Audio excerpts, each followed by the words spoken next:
Всем привет, дорогие друзья, подписчики, случайные гости, зашедшие на канал. Не забываем про комментарии, лайки, подписку. Дорогие друзья, представляю ваше внимание хороший способ избавления от колорадского жука.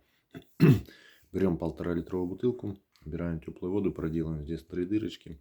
Берем 3 шприца, по 5 кубиков выливаем. Это у нас березовый деготь, размешиваем хорошенько все. И начинаем обрабатывать нашу ботву.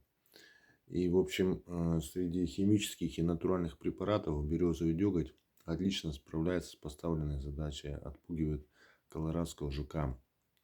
Даже после сильного дождя, когда березовый деготь остается на ботве, он продолжает также отпугивать колорадского жука. Так что средство очень хорошее. Не, знаете, используются средства не то, что там отраву там используют от колорадского жука. Есть еще и отпугивающие средства, которые также справляются с поставленной задачей. В общем, подписываемся на канал и всем пока.